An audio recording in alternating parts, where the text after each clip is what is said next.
So this is continuing lecture 4. I'm going to focus on what we call balancing redox reactions, and this is very different from your normal balancing. So there are 6 rules that I put out on your, or 6 steps that I put on your notes there. And they won't make much sense until we do a couple examples. But first thing you're going to do is balance everything but the hydrogen and oxygen. If you happen to need an oxygen, you're going to add water to that side of the equation. If you need a hydrogen, you're going to add H+. Then you are going to balance all of the electrons on both sides. And then you're going to balance the charges, okay? Then put a line there. This is if you are balancing in what we call an acidic solution. And it will tell you in a problem if you're balancing in an acidic or basic solution. If you are doing in a basic solution, you're going to add as many OHs as there are H pluses, and it will then balance out according to a basic system. Again, this seems to work the best in terms of balancing. If you find a different way of doing it, go for it, but this is going to be the type of problems you're going to have to do. So here is what we call a generic or net ionic equation for this redox reaction. So we have MnO4 minus plus Fe2 plus goes to Fe3 plus Mn2 plus in an acidic solution. So first thing you're going to do is you are going to write what we call half reactions. We're going to write half reactions. So MnO4 minus becomes what on the product side, okay? So draw an arrow and then put Mn2 plus over there on that side. So that's one half reaction. And again, both of these half reactions will add up to the total reaction. And they will both, one will either be losing electrons, one will be gaining electrons. So Fe2 plus goes to Fe3 plus. Okay, now how you approach this or which one you look at first does not matter. Okay, so it's all a personal preference. So realize that you have one Mn on both sides and one Fe, so I don't have to balance that. But I see that I have 4 oxygens. So to balance oxygen, I have to put water on this side, and I have to put 4 waters to get me 4 oxygens, to have 4 oxygens over here. Well, if I put 4 waters there, that means I'm going to have 8 H pluses to balance out the H's. Okay, so I have 8 H pluses. So now that I've balanced all of the elements, I now need to look at the charge change, or who is losing or who is gaining electrons. So I have to look at Mn. Okay, the oxygen is going to have its same oxidation state. So really Mn is going to be what's changing. Here it is a +2. So I need to figure out what is its oxidation state, excuse me, in this MnO4. So again, oxygen is -2. I have 4 of them, so that's a -8. And I need an overall negative on the polyatomic ion.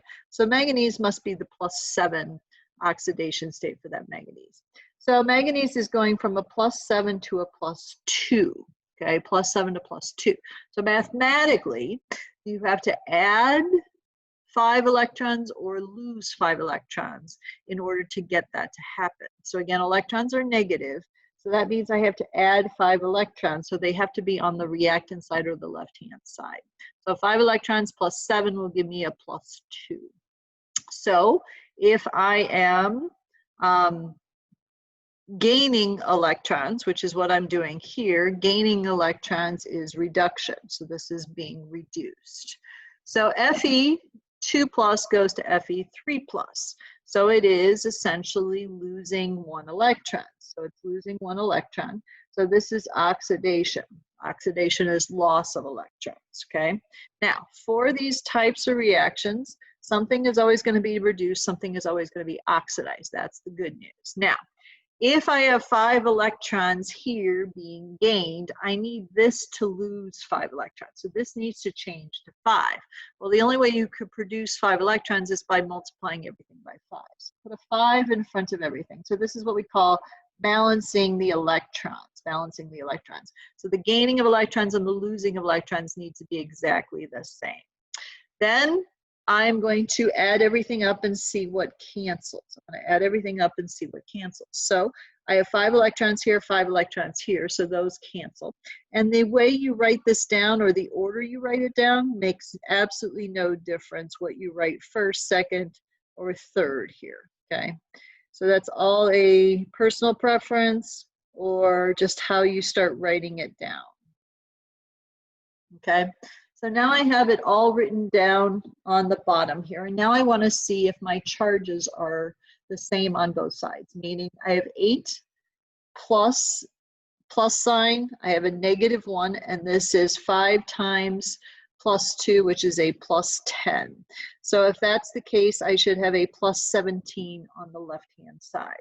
So now I'm looking at the right-hand side. I have a +2, the water has no charge, and then I have 5 times 3, which is 15. So if I have the same charges on both sides, that means it is properly balanced. That means it is properly balanced. So in this next example, I'm going to show you how to balance it in a base.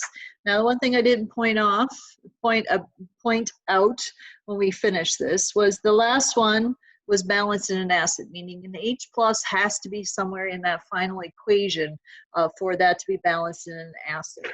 So balance in a base is going to require one additional step.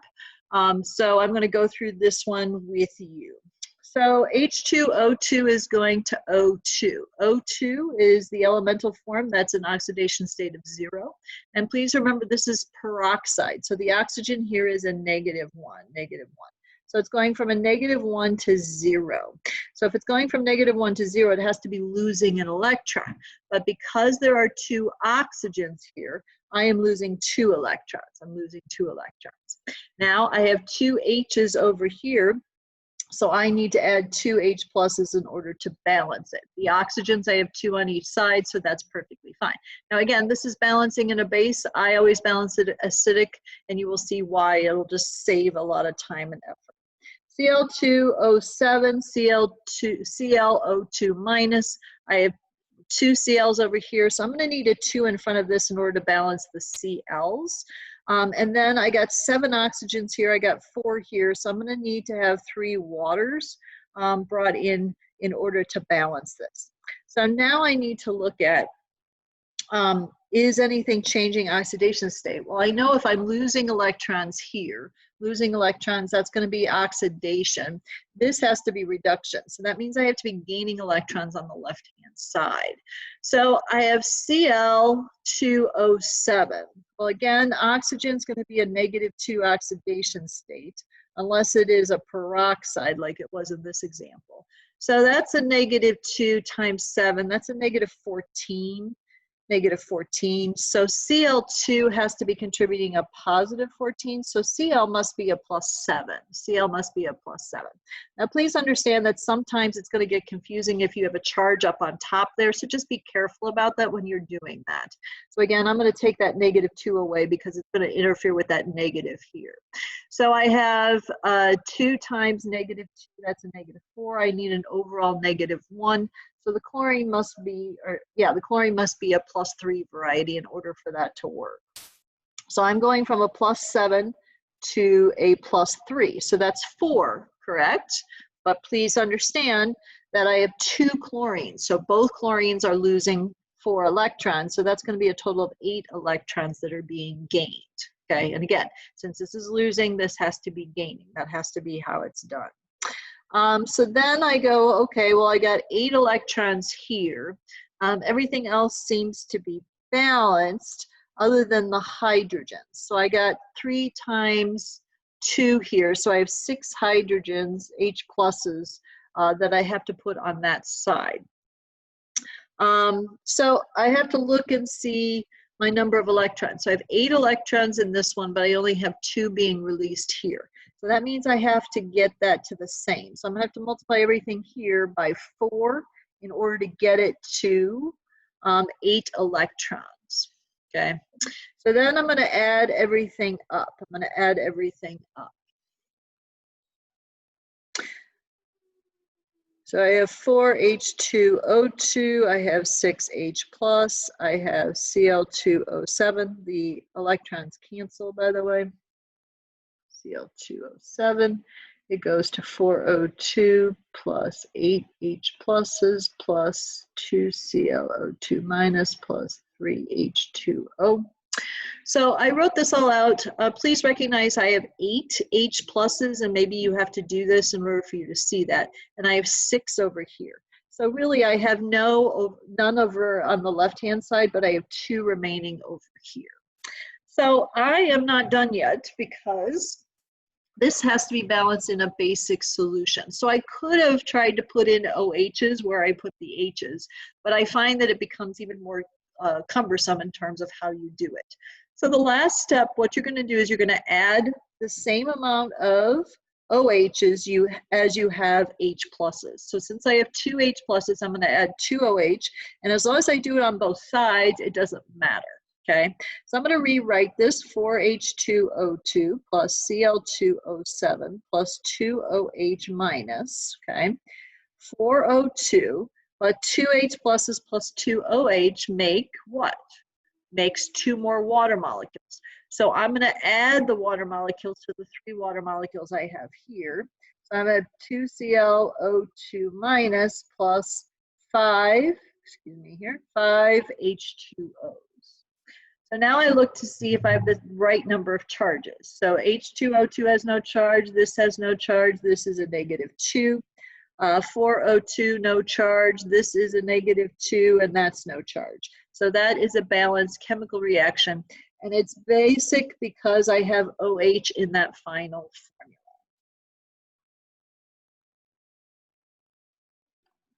So now I want to see if you could balance this one on your own. Again, it's going to be balanced in an acid, so you don't need to do that last step that we just did. So see if you could write out the 2 half reactions, see if you could balance it, and then come back and we will check your answer.